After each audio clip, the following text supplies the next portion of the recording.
Perfecto. ¿Se ve ahí? Sí. Bien. Ya, bueno, buenos días. Muchas gracias por la invitación. Es un gusto para mí volver a mi alma mater a contarles algo de tumores anexiales sospechosos. Polo. Vamos a hablar voy a hablar de tumores anexiales sospechosos y su manejo laparoscópico. Y uno de los grandes problemas que tiene el tumor anexial sospechoso en general es que en general, la mayor parte de las veces que uno lo ve es un problema de manejo. Denme un segundo que no pasan las diapositivas.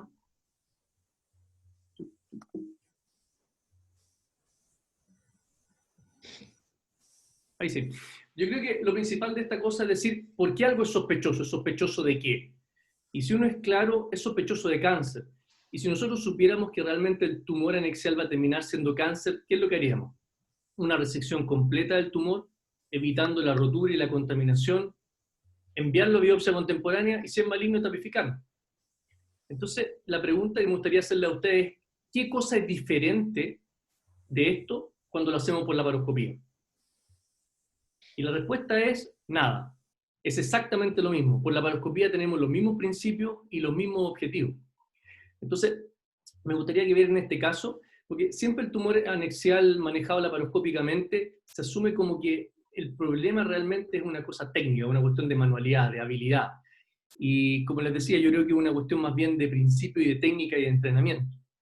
Miren, por ejemplo, este caso de una paciente de 18 años que consultó en urgencia por dolor abdominal súbito. La vieron en urgencia, dijeron, ¿sabes qué? La vio el cirujano, de hecho, le hicieron un escáner y el escáner mostró un tumor sólido aparentemente torcido. No tengo el escáner propiamente tal, pero este es un escáner de un tumor igual, del mismo tipo, así, sólido, es un pedazo de carne. Si se cayera en mis manos, rebotaría. Y bueno, la vieron en ginecología y el ginecólogo le hizo una laparoscopía y yo creo que aquí la pregunta es, ¿cuál es el tumor sólido más frecuente a los 18 años? Miren lo que pasó. En la láparo se ve que, bueno, el tumor está torcido. Se ve, bueno, ahí están entrando las tijeras por el lado, por el lado derecho, haciendo una especie como de apertura de, no sé, de la superficie. Después algo así como una hidrodisección o algo por el estilo, intentando probablemente buscar un plano de clivaje. ¿Por qué? Porque probablemente el cirujano, si uno se mete en la cabeza, a lo mejor está pensando en un quiste, hacer una quistectomía, es una paciente de 18 años y él quiere hacer una cosa conservadora, pero en un tumor sólido eso es imposible. El tumor sólido más frecuente a esta edad es el digerminoma, que es un cáncer del ovario. No hay otro, ¿cómo se llama? No hay otra alternativa más.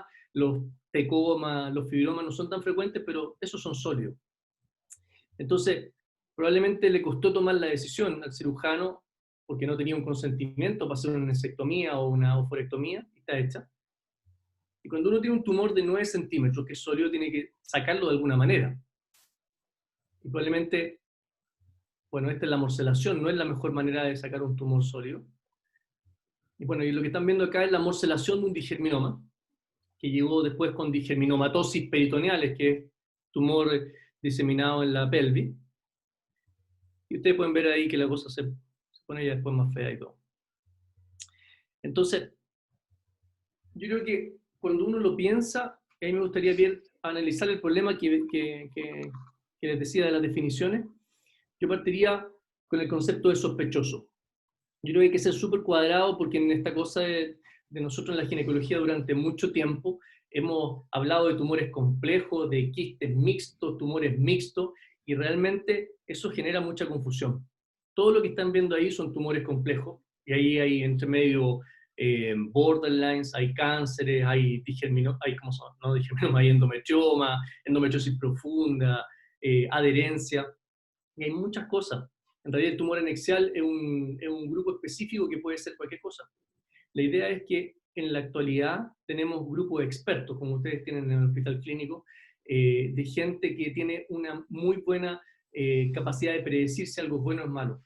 Independiente del predictor que ustedes ocupen, las reglas simples, el pattern recognition, que es esta cosa de que la interpretación subjetiva de de un experto diciendo, sabes que esta cosa me parece un borderline, un digeminoma, lo que sea. O los logaritmos que tiene el iota. La sensibilidad y especificidad que logran para decir maligno o benigno es mayor al 90%. Esto ha sido analizado no solamente internamente, sino que con validaciones externas. Hay metaanálisis y revisión sistemática que tienen más de 100 tipos de trabajo en conjunto y que logran los mismos resultados. Entonces, el concepto que me gustaría que se llevaran para la casa es que cuando ustedes tienen una evaluación, un triage, la idea es hacerlo siempre con la anamnesis, una ecografía de alto nivel por un experto y los marcadores tumorales. Y con eso ustedes pueden tomar la decisión. Y en general, cuando ustedes tienen una ultrasonografía por experto, tienen que saber que la precisión de ese experto va a ser más del 90% en decirles benigno o maligno. Entonces eso es súper alto, porque si les dices, ¿sabes que esto es sospechoso de malignidad? Chuta, en un 90% de los casos le está diciendo, ¿sabes que es muy probable que lo que se estén encontrando es maligno? Independiente de las manos o la experiencia que tenga el experto, el ecografista experto, hay al menos un 7% de los casos que le va a decir, sabes que este tumor es difícil de clasificar, no lo puedo clasificar. Lo interesante es que cuando un tumor es difícil de clasificar, independiente que ustedes le hagan otro examen, scanner, resonancia, no lo van a poder clasificar bien. Y lo que tienen que acordarse es que 30% de los tumores difíciles de clasificar son malignos. Entonces tienen que ser manejados como malignos hasta que se demuestre lo contrario. Entonces, yo creo que, ¿qué cosa hay que cuestionarse acá? Ustedes están trabajando en el hospital clínico, tienen un grupo de expertos, espectacular, tienen los números. Pero para los que estén trabajando afuera, ¿con qué ultrasonografista van a estar trabajando? ¿Quién es su experto y cuáles son los resultados que tienen? Porque va a influir directamente en su resultado. Les doy un ejemplo. Este es un tumor difícil de clasificar. No sabían si realmente era un mioma con degeneración o un tumor anexial, o sea, un tumor ovárico. Yo le hice una laparoscopía porque no sabía si hacer una incisión transversa o una incisión vertical. Aquí abajo se ve el útero y este es el tumor. Entré, le estoy soltando una adherencia, el tumor es bien grande, el útero se ve chiquitito abajo y este es el tumor. Estoy simplemente soltando la adherencia porque le quería hacer un Czerny en vez de una media, si es que efectivamente era un mioma. Y ¡bac! Le hice un daño en la superficie, ahí se ve la solución de continuidad. Este tumor era difícil de clasificar y resultó ser un cáncer de ovario, es mitad sarcoma de ovario, que es un tumor bastante raro, y mitad seroso alto grado. O sea, el peor resultado que podría haber salido. ¿Pero esto es una sorpresa? No. Un 30% de los tumores difíciles de clasificar son cáncer, entonces uno debería actuar acorde con eso. Entonces, ya, sabemos que es sospechoso. ¿Qué es lo que hacemos? Una resección completa del tumor. ¿Cómo lo hacemos laparoscópico? Yo creo que es súper importante pensar en una estrategia de cómo uno lo va a hacer. O sea, hay que saber cómo voy a entrar yo con el laparoscopio. Hay que saber, ¿le voy a hacer una quistectomía o le voy a hacer una nesectomía? Voy a extraerlo ¿cómo? El tumor medía 10 centímetros el del caso clínico. ¿Cómo lo voy a sacar? Si lo tapifico, ¿quién lo va a tapificar? ¿Lo voy a tapificar yo? ¿Voy a llamar al oncólogo para tapificarlo? Y todo eso tiene que estar firmado en un consentimiento explicándoselo a la paciente.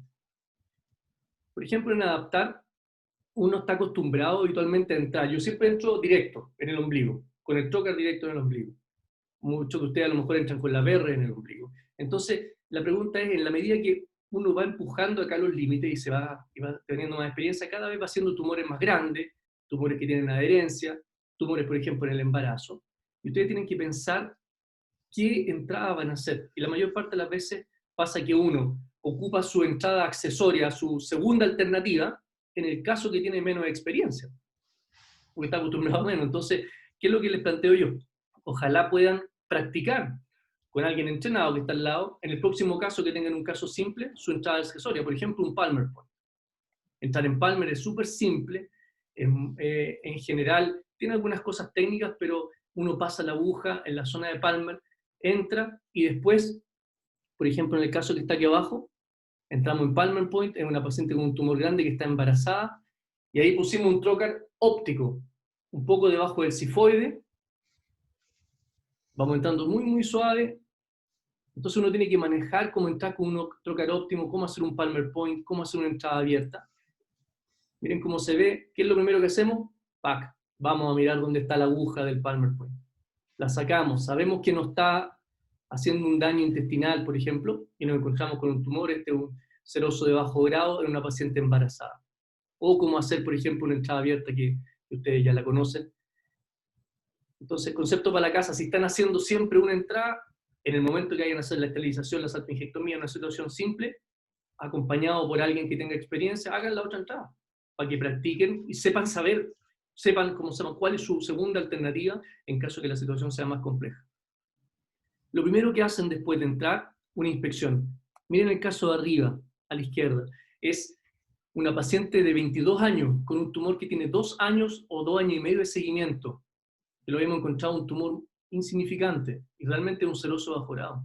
Lo seguimos, le aspiramos huevos, entramos porque había crecido, medía 2 centímetros, ¿ya? Y había pasado de 9 milímetros a, no sé, casi 2 centímetros. Y nos encontramos con un borderline, pero los implantes son de seroso de bajo grado, ¿ya? Así que la primera cosa que hacen ustedes es hacer inspección. Después que hacen inspección, si ustedes se encuentran con algún líquido, toman muestra del líquido. Si no, le ponen 120 ml al menos de solución fisiológica y toman una muestra. Yo sé que los videos a veces no corren tan bien, pero se alcanza a ver una pequeña lesión acá, que es un implante. Si ustedes encuentran un implante que no estaban esperando, tomen una muestra del implante. Y la segunda cosa, cuando encuentra uno un implante, tiene que ir a buscar el segundo implante, porque probablemente va a encontrar otro implante. No este que está aquí abajo, sino, por ejemplo, este que está aquí arriba en la superficie hepática. ¿Ya? Y después de esto, uno entró, tiene la visión, y a veces pasa, uno le embarra, o sea, a veces uno le dice la ecografía y no estaba preparado, y salió una situación que no estaba, ¿cómo se llama?, pensada, o a veces, como se llama, uno se metió en el endometrioma y chuta, era una endometriosis profunda, independiente de todo lo que hayamos hablado, eso puede ocurrir. Eso es lo que llamamos punto de no retorno, cuando uno está con el trocar adentro y se encuentra con una situación que no está esperando. Yo creo que ahí lo correcto es hacer, yo no sé si se ve la cámara, pero un movimiento, sea así, sacar el trocar. ¿Ya? Uno hace una inspección de la cavidad buena, se encontró con esa lesión en la superficie, no estaba preparado, no, se equivocó en esta cosa, no importa, toma la muestra de la superficie del peritoneo, hace una inspección buena, saca el trocar y habla con la paciente. Y le dice, ¿sabes qué? Nos encontramos con una cosa que es mala, le tomamos una biopsia, tenemos que esperar la biopsia es mala, vaya a hablar con el oncólogo. ¿Ya? Eso es mucho más sano que decir, ¿sabes qué? Me meto a la cirugía. Miren lo que pasa. Esta es una paciente que tiene múltiple ecografía, le estaban haciendo múltiples seguimientos foliculares y les encontraron que tenía un hidrosalpinx. Entonces le habían hecho una FIB, no funcionó la FIB y le iban a sacar la trompa ahora para hacerle una segunda FIB. Y lo que se encontraron fue este tumor, no un hidrosalpinx. Entonces ustedes tienen que pensar cuáles son los principios de la manipulación de un tumor. Nunca tomar el tumor directamente. Siempre manipularlo en bolsa. Nunca cortar a través del tumor. Idealmente para no contaminar. Intentar buscar el plano de clivaje. Ustedes pueden ver que, bueno, la idea siempre es manipular una bolsa y sacarlo de una bolsa. Pero si ustedes quieren sacar un tumor de 3-4 centímetros por 5 milímetros que mide el trocar en una bolsa y no abren la lesión, y empiezan a tirar, evidentemente se va a romper el tumor. Entonces, bueno, ahí el cirujano le puso un trocar de 10 milímetros, pero el tumor mide 3, entonces no va a salir. Ustedes pueden ver ahí cómo cae en pedazo de tumor, etc. Entonces, yo creo que en general, meterse en un tumor así, sin tener el entrenamiento, el concepto es lo mismo que este otro video que tengo yo acá. Este es un tipo que se levantó en la mañana y va en avión y se toma una Red Bull y dice, ¿sabes qué? No importa, salió malo, pero hoy día me la juego. Salto nomás, sin paracaídas. Total, igual no es tan difícil, igual probablemente voy a hacerle un beneficio a la paciente. Y si no, llamo ahí al doctor Erane, o al doctor Selman, o al doctor Neumann, que me van a ayudar, o al cirujano. Me van a poner el paracaídas, lo voy a adelantar un poquito. ¡Pac! Y me van a salvar. Esto sin feedback, sin mirarle la cara es bien raro, pero bueno. Eso se llama punto de no retorno. ¿Ya? Segundo punto, ¿qué hago? ¿Una quistectomía o una forectomía? Le insisto, lo que están tratando ustedes es un tumor que es sospechoso de malignidad, sospechoso de cáncer, con casi un 90% de posibilidad que sea cáncer. ¿Qué le hago entonces? La salpingoforectomía es el estándar. ¿Ya? Hacer una salpingoforectomía en una bolsa. ¿Cuándo le hago una quistectomía? ¿Cuándo hago una forectomía parcial? Por ejemplo, en pacientes muy jóvenes, miren acá, esta es una paciente joven que tiene un solo ovario, tiene 23 años, ya está anesectomizado a un lado y tiene una lesión única en el ovario. Le hicimos una ultrasonografía dentro del pabellón, que se ve súper bien la lesión, y lo que estamos haciendo es sacarla, buscando el plano de clivaje, adentro de una bolsa, se puede sacar, y lo que hacemos después de sacarla es, llenamos la pelvis nuevamente con solución fisiológica y le volvemos a hacer una ecografía intraoperatoria, transvaginal, y vemos que la lesión desapareció, los instrumentos los cambiamos porque están contaminados, y la resecamos completamente. ¿Se pueden hacer quistectomía en pacientes con sospecha de Borderline? Sí, por supuesto. Si uno tiene una paciente joven, una paciente menor de 25 años, si uno tiene, como se llama, tumor bilateral, si uno tiene evidencia de que el parénquima ovárico se ve sano, sí vale la pena hacer quistectomía. En una paciente que uno sospecha más que un cáncer mismo invasor, un border, ¿ya? Pero si uno sospecha que la lesión es maligna y realmente es un cáncer, o tiene un tumor sólido, o tiene un tumor multitabicado pensando que es mucinoso, hay que hacer una anesectomía. ¿Cómo hacer una anesectomía? Bipolar y en este caso y ultrasonido, o bipolar y tijera, es exactamente lo mismo.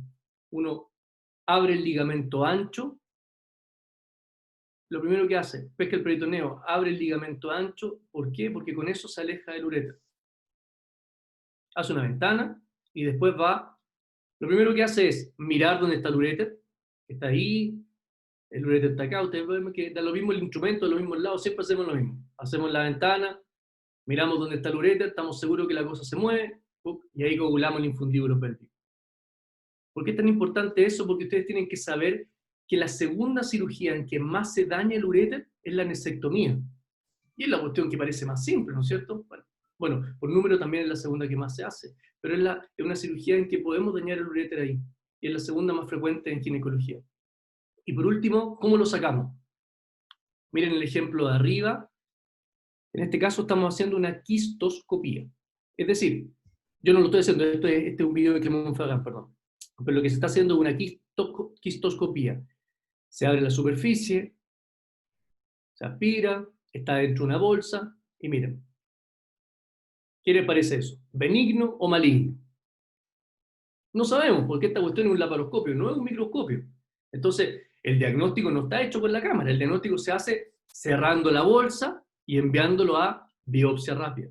¿Ya? Así que da lo mismo la inspección, da lo mismo que ustedes le vean esa papila fea o no, eso no significa que esta cosa no es, que esta cosa es maligna o que esta cosa es borderline.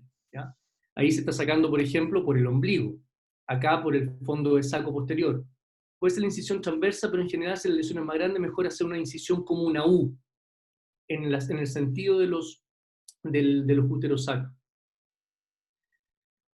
Bueno, toda la otra alternativa, este es el tumor del embarazo metido en una bolsa, y lo vamos a aspirar a través del ombligo porque tenemos la cámara en el cifoide. O un endocatch metido por el lado. Lo importante es que hay múltiples alternativas, ya sea por el ombligo, por el fondo del saco de Douglas, por los trócares accesorios, pero ustedes tienen que saber cómo lo van a sacar. La idea es que cuando ustedes van a entrar, ya sepan qué es lo que voy a hacer, cómo voy a entrar, si le voy a hacer una vasectomía, cómo lo voy a sacar para enviarlo a biopsia rápida. Evitamos rotura y contaminación por los principios oncológicos. Ustedes vieron en el video qué es lo que hay que hacer: evitar la manipulación directa del tumor, usar bolsas. Cuando ustedes saquen el CO2, cuando desinflan la paciente, cuando le sacan el CO2, ¿qué es lo que hacen? Dejar los trócares puestos. Sacar todo el CO2 y después sacar los trócares, para que no haya efecto Venturi, que esté este CO2 que tiene células tumorales saliendo a través directamente de la piel. ¿Ya? Si se contamina la piel, siempre lavarla con solución fisiológica, con podiona, da lo mismo, pero el lavado por arrastre. Y cualquier fase que ustedes abrieron más de 5 milímetros, cerrarla.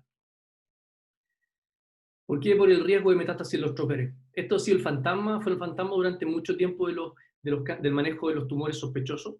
Y lo que quiero decirles es que las metástasis en los trócares es un evento raro. Ocurre cuando están ustedes operando un cáncer en general, en estadios iniciales, no en carcinomatosis, sino que en estadios iniciales. Un tumor sospechoso, en 1% de los casos.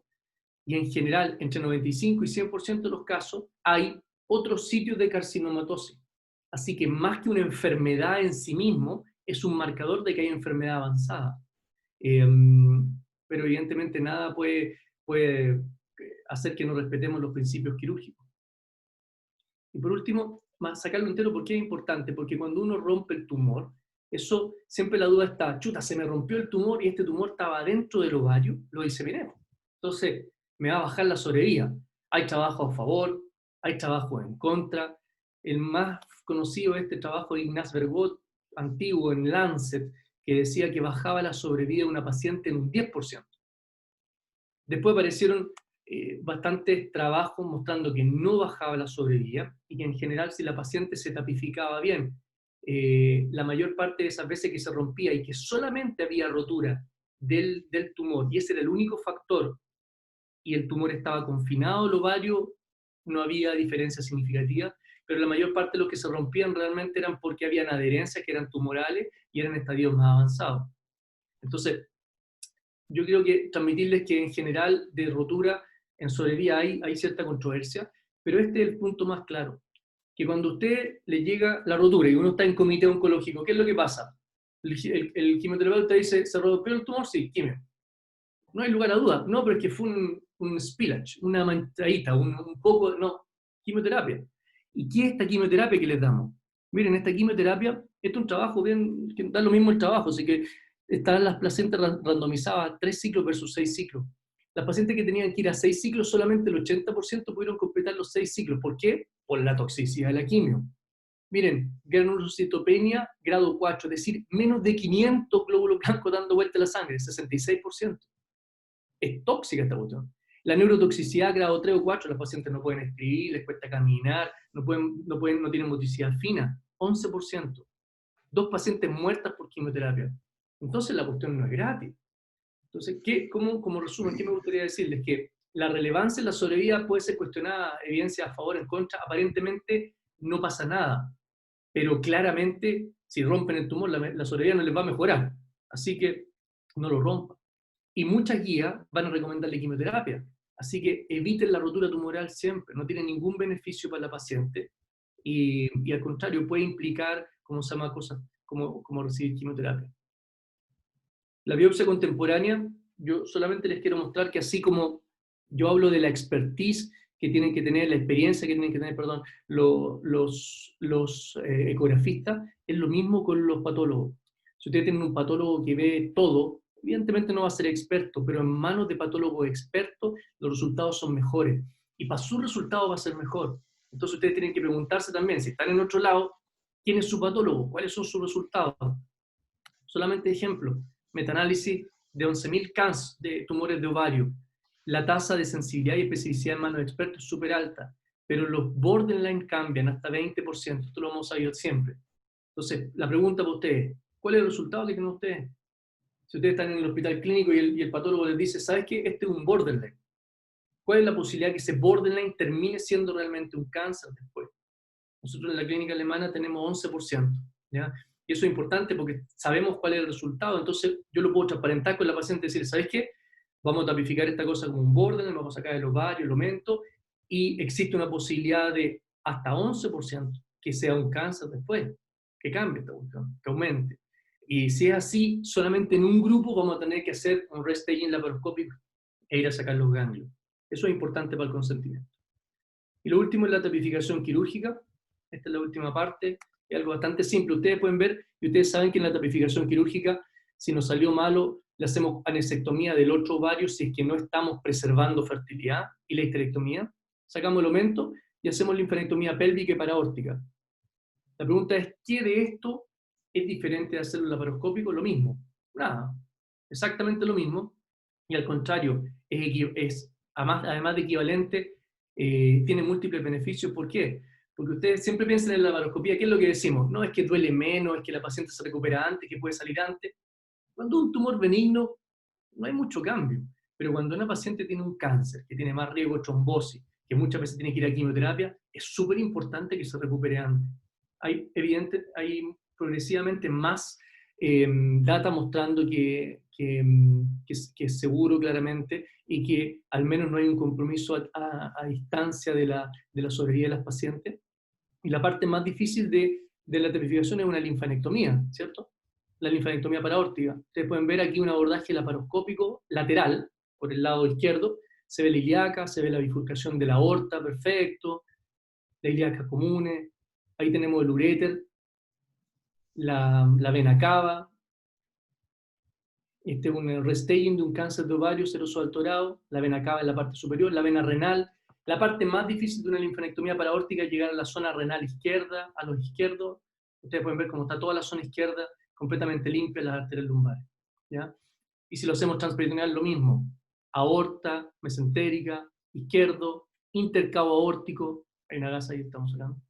Esa es la vena cava. Entonces, desde el punto de vista práctico, el concepto que me gustaría transmitirles es que laparoscópicamente podemos hacer lo mismo de manera segura y con múltiples beneficios.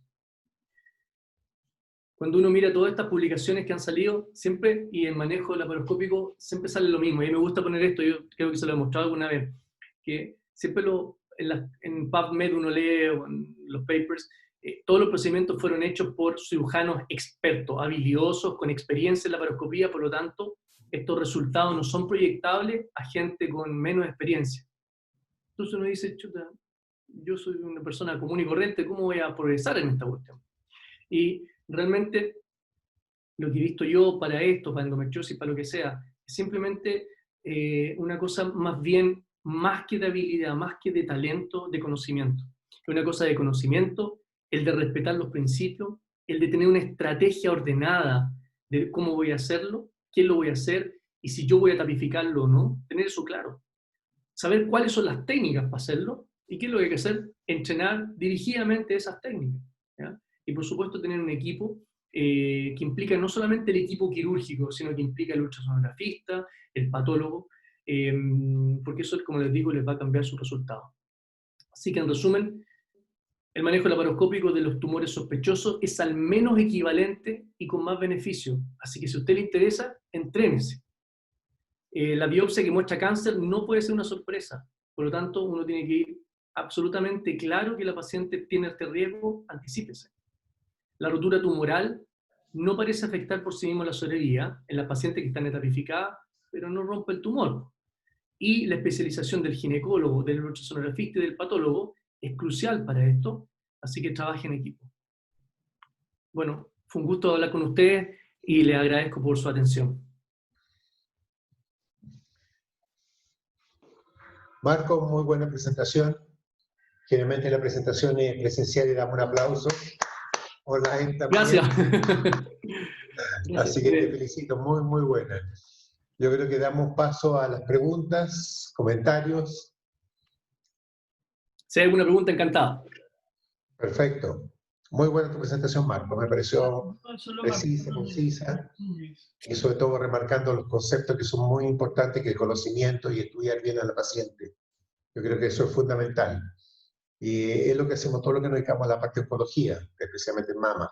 Con la salvedad en mama que nosotros hacemos siempre biopsia previa. O sea, estamos con el diagnóstico hecho Sí, por supuesto. antes de la operación y ya preparado, que es una ventaja nuestra, digamos. Lamentablemente en ovario es más difícil y que a veces es imposible. Comentarios. Nelson, tú que te dedicas a la parte ecográfica. Voy. Bueno, primero agradecer a Marco por su presentación. Como siempre, una muy buena presentación, muy didáctica, bonitas diapositivas. Felicidades. Gracias. Y recordar que además Marco fue parte del staff del hospital de nuestro departamento, un par de años, y es un muy buen ecografista además, ¿eh? Así que ahí está siempre presente el FICFA y nos está retando también por las ecografías. Yo quería hacer un comentario desde el punto de vista ecográfico, porque claro, es cierto que en manos expertas la ecografía tiene un muy buen rendimiento, Pero como presentó Marco en una de las diapositivas, hoy en día existen herramientas ecográficas que pueden ser muy bien utilizadas por aquellos ecografistas que no son expertos aún, ¿ya? Como son las reglas simples, y las reglas simples RISC, que es una clasificación que sale hace como 4 años atrás, que mezcla estos escasos elementos para la clasificación de las lesiones anexiales y da un rendimiento muy alto, ¿ya? Para eso hay que saber reconocerlas, pero no tener quizás una expertise tan grande en ir asociando el tipo de lesión que estoy viendo a la histología. Yo quería preguntarle a Marco si, desde el punto de vista del estudio de la paciente con cáncer de ovario, ¿qué rendimiento puede tener la ecografía en relación o de lo que has visto tú? Porque en general me da la impresión de que lo asocian a otro tipo de imagen en la búsqueda de lesiones que están más allá de los órganos genitales, ¿no? Por ejemplo, el compromiso lomento, la presencia de ganglio. ¿Siguen tapificándolo con otro, previo a la cirugía, con otro examen? ¿Y cuál de ellos es el que más están utilizando? Gracias, Nelson. Yo creo que, a ver, el primer punto que tú decías, el feedback es tremendamente importante. Yo creo que uno de los grandes problemas que tiene esto es que, ya, pucha, yo soy muy buen ecografista, le hago la ecografía a la paciente y se la envío a usted, pero no tengo el resultado. Entonces nunca tengo feedback, ¿ya? Yo ahora dejé de hacer ecografía, ¿ya? Porque sentía que no puedo ser juez y parte de la misma cosa. Entonces prefiero tener siempre una visión objetiva, ¿ya? Siempre tengo mi opinión, evidentemente, que me sirve para la cosa quirúrgica. La visión del ultrasonografista, de uno, cuando va a operar, sirve mucho en el movimiento, en el tiempo real, para ver qué tan difícil, qué tan pegoteado. Yo me hago la idea y sé lo que voy a entrar a operar. Eso me sirve mucho en cáncer y en endometriosis, ¿ya? Pero le dejo en manos de un experto que me dé el resultado. Y después, cuando el resultado es bueno o es malo, se lo digo, ¿ya? Y una de las cosas que más nos ha funcionado a nosotros es tener comité, y de repente es difícil tenerlos, pero les mostramos el resultado que fue malo. No por una cuestión punitiva, sino que para que uno se dé cuenta y tenga ese refuerzo. Y así uno le va sirviendo, es la manera de aprender. Respecto a qué examen, si tengo una paciente que tiene un tumor sospechoso, debería tener una imagen amplia de abdomen y pelvis. Cuando un cirujano va a entrar a cualquier cuestión, una hernia, todas las pacientes van con escáner. Y nosotros nos damos cuenta que en ginecología, como que a todas las pacientes vamos con ecografía transvaginal, sin ningún problema, ¿ya? Entonces, es tremendamente importante el resto de la cavidad. ¿Por qué? Porque un tumor que realmente es un cáncer puede ser secundario de otro lado, ¿ya? O puede tener carcinomatosis al momento del diagnóstico, ¿ya? Y es súper importante también saber, por ejemplo, si yo tengo un tumor que es sospechoso y se ve sospechoso de cáncer y tengo adenopatías paraórticas.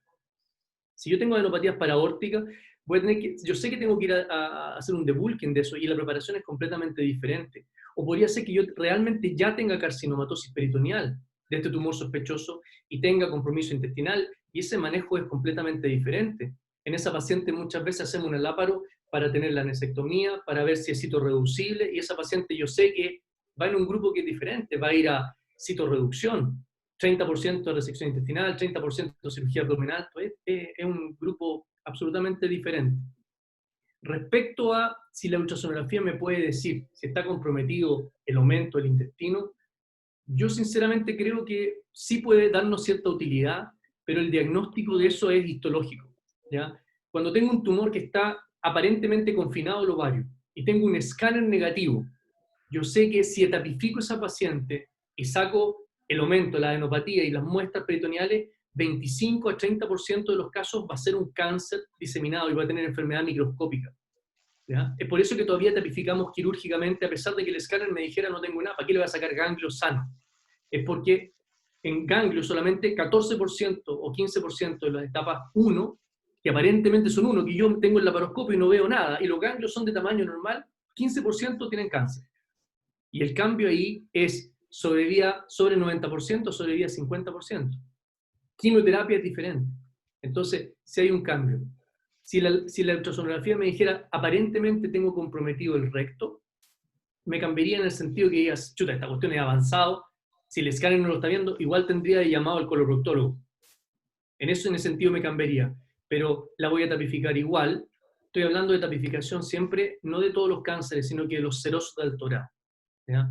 Porque ahora, ustedes han visto como en el último tiempo tenemos los serosos de alto grado en un grupo y todos los otros están en otro grupo, porque probablemente los otros, los mucinosos, los granulosa, los que son, como se llama, entre los epiteliales hasta las células claras, el rol de la tapificación es un poco más controversial, particularmente sacarle ganglios. Pero los serosos alterados seguimos tapificándoselo, como les mostré ahí, exactamente igual que los otros. No sé si te queda claro la respuesta a eso. Sí, Marco, sí, me queda muy claro. Bueno, y por lo que decías recién, no sé, hace unos 8 años atrás llegábamos hasta evaluar ovarios, úteros y nada más. Pues hoy día ya está incorporado dentro de la evaluación, debe ir una evaluación de la zona del recto, se debe ver vejiga, se debe ver uréter, que es parte que debería ir incorporada en la ecografía ya de rutina. Yo creo que sí hace el cambio en el sentido, en endometriosis crucial, ¿ya? Pero yo creo que más información para el ovario sí nos va a servir, porque claro, lo de la tapificación que te digo yo es un seroso alto grado, pero tú no sabes que es un seroso alto grado, hasta que tienes la histología. Entonces, si tú me dices, tiene compromiso, me parece, del aumento, me parece qué sé yo, del recto, yo me voy a preparar quirúrgicamente, puede tener un cirujano coloproctólogo a mano, siempre tener más información en esto útil, ¿ya? Y cuando uno tiene más información, después va diciendo, ¿sabes que esta cosa ya me está sobrando? A lo mejor no necesito esto otro. Pero el escáner yo creo que para tener abdomen alto es crucial, es importante, porque muchas veces lo que cambia el tipo de cirugía, o lo que te puede orientar, estamos en Chile, hay cáncer gástrico, tenemos una gran cantidad de cáncer gástrico, entonces, si tú tienes un tumor que se ve, o se ve algo raro, ¿ya? Y estás haciendo un tumor sospechoso, tú sabes que esa paciente va a ir claramente siempre a endoscopía digestiva alta y baja antes de meterla a pabellón. Entonces, hay algunas cosas que cambian. Yo creo que sí, con concepto para la casa es, si va uno a un tumor sospechoso, tiene que tener imagen de abdomen alto, y si el tumor es sospechoso de cáncer, yo siempre tengo imagen de tórax, ¿ya? Y si tú le puedes dar más información con la ultrasonografía, me parece muy útil. Tomás, ¿tú tienes una pregunta? Ahí está el doctor Gane también preguntando algo.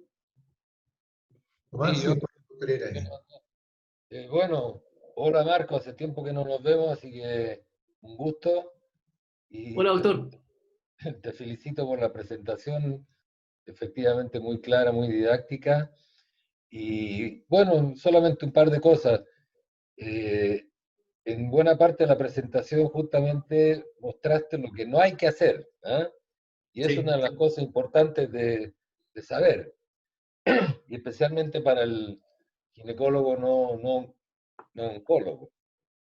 Ahora, el tema de la extracción de los tumores todavía sigue siendo un issue, porque si bien está en la bolsa, está la posibilidad de la extracción por el fondo de saco posterior, pero todavía hay tumores que son lo suficientemente grandes como para que dificulten incluso ese procedimiento, porque mostraste incluso un tumor de 10 centímetros sólido, lo cual constituye efectivamente un problema. Entonces te quería preguntar cómo lo hacen en caso en que efectivamente es un tumor grande de más de 6, 7, 8 centímetros con un componente sólido importante. Gracias, doctor. Yo creo que es súper... Perdón, del otro comentario, para no seguir hablando, el otro comentario es justamente el tema de saber hacer algo, no hacer, esperar al especialista. El tema del spillage, del derrame, cuando se rompe un tumor, efectivamente no está muy claro y aparentemente no empeora el pronóstico.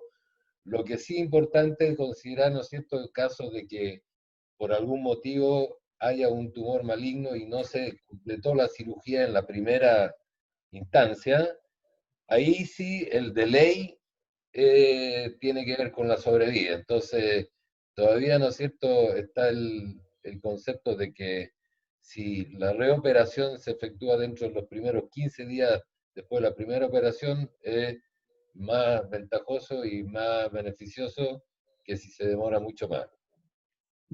Perfecto. Yo creo que para lo de la extracción es importante que en ovario la mayor parte de los tumores no van a ser sólidos completamente como el digerminoma, que es la versión de los germinales. Son en general cistoadenocarcinomas la mayor parte de las veces, y lo que intentamos hacer habitualmente es meterlo en bolsa, y si hay una parte quística y una parte sólida, sabemos exactamente cuánto es. O sea, eso es una de las cosas que más me preocupo en la ecografía, y si no está descrita, quiero saber qué porcentaje es sólido o no. Si yo tengo un tumor de 10 centímetros que es sólido, podría ser la primera parte laparoscópica a lo mejor, podría, si no estoy seguro, ¿cómo se llama?, hacer la inspección, la anesectomía, pero lo voy a tener que sacar de alguna manera, y ahí no podemos anteponer la carreta a los bueyes. O sea, claramente, si la cosa es sólida y mide 10 centímetros, hay que hacer una incisión lo suficientemente grande para que salga y salga completo, ¿ya? No podemos andar morcelando, dividiendo en parte el tumor. ¿Qué es lo que, habían algunos casos ahí que son interesantes, que me tocó a mí, por ejemplo, una paciente de 65 años con CA-125 alto, tumor ovárico en un lado que era grande, y era sólido en una parte importante y la otra parte era quística. Y realmente cuando entramos el tumor se ve simple en la superficie, parece más bien un maze, ¿ya? En ese caso, lo que hicimos fue meterlo en bolsa, sacarlo por vagina, y en vagina lo dividimos en dos, ¿cómo se llama? Porque por la vagina cuando hacemos la histerectomía da un espacio más grande, y podemos dividirlo en dos, y dos segmentos de 5 centímetros salieron, y claramente no estamos jugando pensando que es una cosa benigna. Pero si yo pensara que la cosa es ¿cómo se llama?, un componente sólido epitelial, no hay ningún lugar a duda que hay que abrirlo lo suficiente. ¿Qué cosas hemos hecho? Pucha, en el instituto la otra vez habíamos hecho uno que lo sacamos grande, sólido, hicimos una incisión transversa, ¿ya? Lo cerramos, hicimos un Fanesteel, lo enviamos a biopsia rápida y nos dijeron que era un granulosa.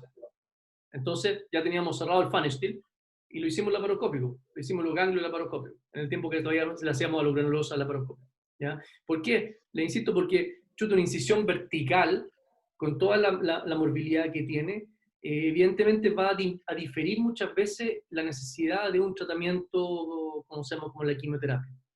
Pero estoy de acuerdo, yo creo que el concepto que uno debería llevarse es que si el tumor tiene un componente sólido de cierto tamaño, no va a caber por los 6 o 7 centímetros que da la vagina, uno tiene que hacer una incisión lo suficientemente grande como para poder abrirlo. Respecto al delay de la cirugía, lo que confunde un poco en todas estas datas es que, por ejemplo, en Europa, yo estaba en dos centros, ¿cómo se llama?, en Francia, en Estrasburgo, la cirugía de estos tumores muchas veces lo hacen no gente oncóloga. Aquí no hay que tener en Francia no hay que tener un certificado de oncólogo para hacer un tumor o para hacer un cáncer de cuello, por ejemplo. No es necesario. Entonces, si alguien tiene el entrenamiento, lo puede hacer. Entonces, lo que pasa es que muchas veces, ahí es tremendamente importante algo de lo que discutíamos con Nelson, que si el tipo entra y es un tumor y sabe hacer una linfanectomía, él la va a hacer, ¿ya? Si le sale, por ejemplo, que tiene una carcinomatosis y no está entrenado para eso, va a hacer el diagnóstico y la va a mandar con lo que hizo y la va a mandar en diferido. Entonces lo que ocurre es que muchas veces los tumores inicialmente son manejados en centros de ginecología general y después lo envían al oncólogo. Y ahí es donde tenemos estos delays de la cirugía. Y lo ideal es que si uno tuviera la opción, ni siquiera por sobrevida, si uno piensa, ¿para qué hacer 2 cirugías en una?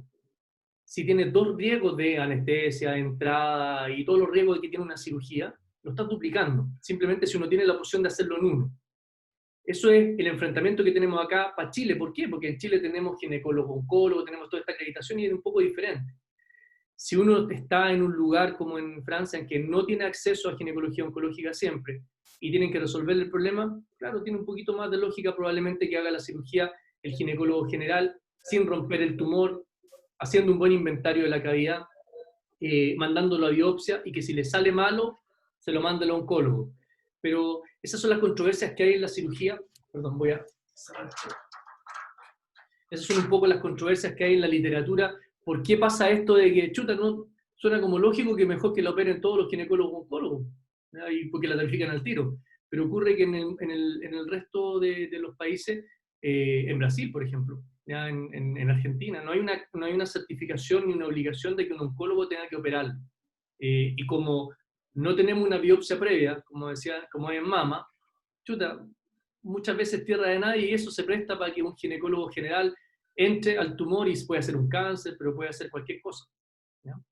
Entonces, lo óptimo, yo creo que es, si uno la puede tapificar al tiro, la tapifique, y que si le salió malo con la biopsia en la mano, la envía al oncólogo para que si es necesario retapificarla, la retapifique. Y lo que ha cambiado en este último tiempo es que no tenemos que retapificar todos los tumores, ¿ya? Porque antes retapificábamos halsteadianamente, a todo el mundo le andábamos sacando ganglios paraórticos y pelvianos en retapificación y ya no es necesario probablemente en la mayor parte de ellos, solamente en los serosos de alto grado. Doctor Erani parece que quería hacer una pregunta. ¿Eduardo Erani? ¿Eduardo? ¿No se escucha, doctor? Tu Está con el micrófono. micrófono apagado. Tiene bloqueado el... Ahí está. Ahí sí. No, está bloqueado. Te bloqueé el micrófono, Eduardo. Está bloqueado el micrófono, Eduardo. Y el Eduardo quería hacer alguna pregunta porque no le vi levantada la mano. Sí, Ah, ya. sí. Ya, Eduardo, adelante. ¿Me escuchan ahora? Sí, te escuchamos. Sí, ahí lo escuchamos. Ya. Hola, No te Marco, vemos, qué pero gusto. te escuchamos. Pero no te vemos. Bueno, pero no importa. Hola, Qué doctor. gusto me da verte, Marco. Te felicito realmente por la presentación, muy clarita. Y te quiero hacer una pregunta que para mí es muy importante, porque va a definir el tipo de cirugía. ¿Qué pasa con las biopsias intraoperatorias? ¿Cuál es el rendimiento que ustedes tienen en clínica alemana? Porque a nosotros nos pasa habitualmente que nos informan tumores, ¿no es verdad?, borderline, y después nos cambian y nos dicen no, y estamos operando mujeres jóvenes, ¿ya? Sí. Hacemos cirugía absolutamente no radical, ¿ya? Y después nos informan, mire, este es un cáncer. Y la otra cosa que te quería preguntar, fuera el CA125, ¿ustedes están usando el H4? Perfecto. Gracias, Doc. No estamos usándolo porque no lo tenemos disponible.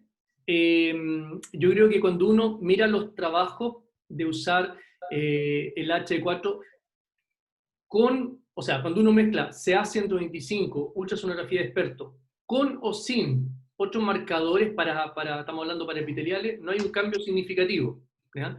De hecho, el Risk of Malignant Index, que el europeo, cuando se comparaba con simplemente CA125 y ultrasonografía de experto, la ultrasonografía por experto tenía mucho mejor rendimiento. Así que nosotros particularmente no lo estamos usando. Respecto a los resultados, es tremendamente importante. Cuando a uno le dicen en biopsia rápida, esta cuestión es benigna, la posibilidad de que eso sea un cáncer es tremendamente baja, de 1%. Cuando uno le dicen cáncer, la posibilidad la posibilidad de cáncer que sea benigno después, o sea, nos dijeron esta cuestión un cisto adenocarcinoma, ustedes sacaron todo, y la posibilidad de que eso termine siendo benigno también es súper baja, es 1%. El problema es el grupo de borderline, ¿ya? Porque los borderline, como son muchas veces grandes, particularmente los mucinosos, hasta 30% de los mucinosos pueden terminar siendo cáncer. Ahora, ¿qué es importante en los mucinosos?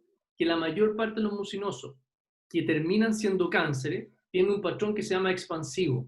Y ese patrón expansivo no cambia el riesgo de sobrevida, no tiene ganglios. El que cambia el riesgo es el patrón infiltrativo, que es el único que probablemente tiene algún riesgo de ganglio, ¿ya? Pero si a mí en la biopsia rápida me dijeran, ¿sabes que este es un cisto adenocarcinoma mucinoso? Yo no le sacaría ganglio.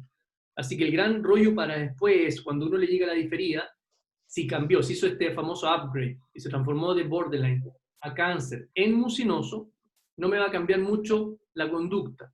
Esa parte está bien. El problema son los serosos. Entonces, en los serosos, particularmente en los borderline, nosotros tenemos un cambio de 11%. ¿Ya? 11% de los casos que nos dicen borderline seroso termina siendo un tumor más grande. Ahora, son números súper chiquititos, así que bastaría probablemente que tuviéramos 3 casos más para que llegáramos a 20% como la población general.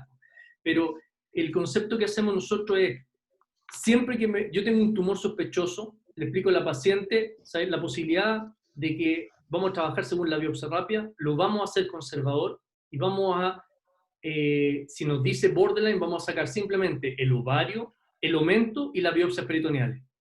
Exacto. Si esta cuestión nos dijera que es un cáncer en diferido, tenemos que, sobre todo si son jóvenes, diferenciar si vale la pena que tengas ganglios o no, y ahí sería tendríamos que hacer una linfadenectomía. Pero en general, la mayor parte de las veces eso va a ser la excepción, no la norma, ¿ya? Lo más probable es que no ocurra eso. Y solamente tendría que ser restaging en un seroso de alto grado, y si no es seroso de alto grado no es necesario hacer un restaging. Entonces, al menos eso lo transparento. Todo el mundo sabe que la biopsia rápida, particularmente en un tumor, imagínense un tumor que mide 10 centímetros, el patólogo, ¿qué tiene que hacer? Cortar el tumor, decir esta es la parte más representativa y me parece borderline. Y cuando uno mire histológicamente ese tumor, tiene áreas de benigno, áreas de borderline, áreas de maligno, hay una coexistencia de cosas. Sí, claro. Entonces nosotros tenemos ese porcentaje, ese riesgo, 11%, y eso se lo transparentamos.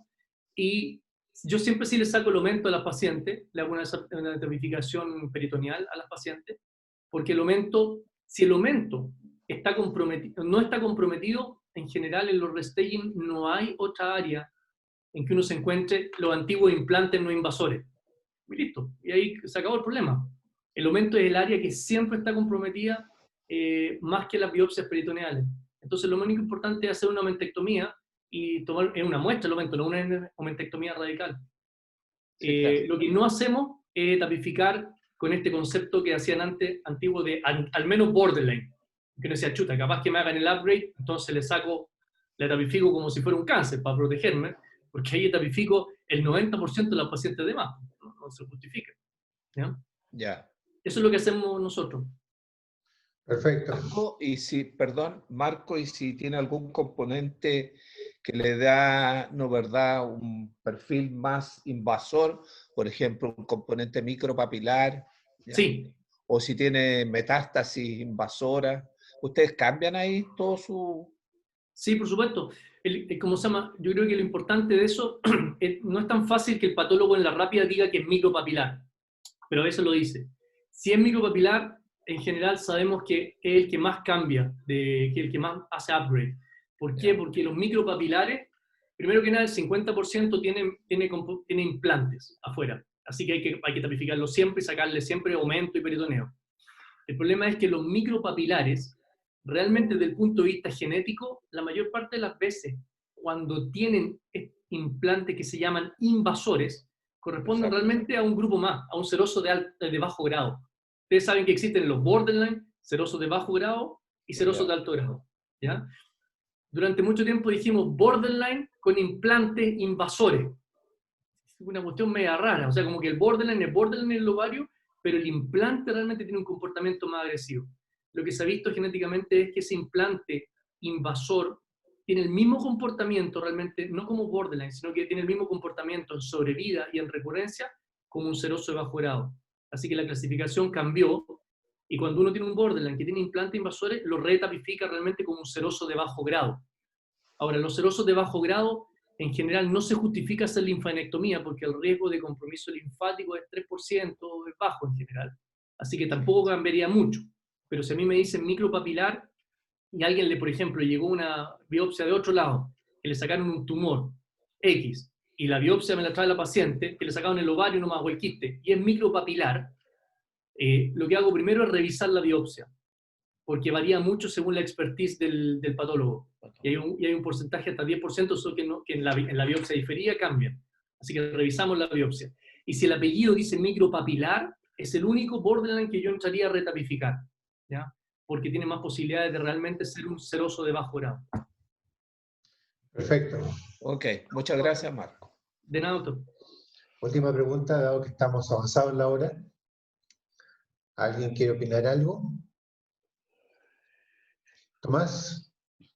Sí, no, era un poco aprovechando la ocasión y que está Nelson, el tema de la ecografía, sí, efectivamente es tan importante, y nosotros tenemos la fortuna, y ustedes también, ¿no es cierto?, de tener ecografistas de primera línea, y cada vez el diagnóstico, ¿no es cierto?, ha sido mucho más acertado, incluso acercándose algunas veces a una sugerencia de un diagnóstico histológico. Y en el comentario que no sé si hiciste tú, Nelson, o Nelson, sobre la posibilidad de evaluar la carcinomatosis o el compromiso peritoneal, nosotros estamos viendo justamente que los ecografistas son capaces en algunos casos de mencionar alguna sospecha de compromiso peritoneal, pero me da la impresión, y eso me gustaría que me lo ratificara Nelson, especialmente cuando hay ascitis. Cuando hay ascitis, obviamente es igual que una hidrosonografía, es posible ver algún tipo de elemento, ¿no es cierto?, en la cavidad peritoneal más fácilmente. Y el otro tema acerca de la expertise o de quién hace la cirugía, aquí en Chile también un cirujano ginecológico, un ginecólogo general hace algún tipo de cirugía. El tema es que el mensaje es que obviamente cada vez menos un cirujano, un ginecólogo general entre en una paciente en que hay una sospecha, y la sospecha justamente la está dando la facilidad de que la ecografía es cada vez mejor y todo, pero ha sucedido, y por eso que yo me refería a este delay, de que hay casos en que uno se encuentra con pacientes operadas hace un tiempo y que hay que retapificar, reoperar, y es el tema. Y en cuanto a la certificación, justamente acá en Chile todavía tampoco existe la certificación del gineco-oncólogo, por lo tanto cualquier ginecólogo en teoría podría operar una paciente, pero ese tema ya se está discutiendo, ya se hizo una reunión hace poco, ¿no es cierto?, en que se planteó la necesidad de certificar la especialidad de gineco-oncología. Vamos por orden, vamos por la ecografía, voy a hablar yo primero. Claro, como dice el doctor Neumann, del punto de vista de la ecografía, es mucho más fácil pesquisar estas metástasis de la zona peritoneal y del omento con la presencia de ascitis. Generalmente lo hacemos en esa situación y podemos detectar lesiones de 5 milímetros. Se hace mucho más difícil cuando ya no hay ascitis, ahí tenemos que tener lesiones de mayor tamaño. Y hay experiencia en Europa sobre todo, de hecho el doctor Alcázar cuando vino la última vez hizo una presentación en relación a la tapificación ecográfica del abdomen por vía ecográfica, ¿no? O sea, él está revisando ese tema y hace una ecografía abdominal donde busca posibles implantes en otros lugares. Y hay otros centros del grupo del IOTA también que están trabajando en eso hace varios años. Pero como dice el doctor Neumann, la CT es importante para encontrar este tipo de implantes. Y también podemos llegar a veces a encontrar algunos ganglios aumentados de tamaño. Ocupamos el Doppler y con el Doppler vemos que está mucho más vascularizado de lo habitual. Podemos hacer medida también de ganglios, pero eso es ya más difícil y es cuando están en la zona ilíaca principalmente.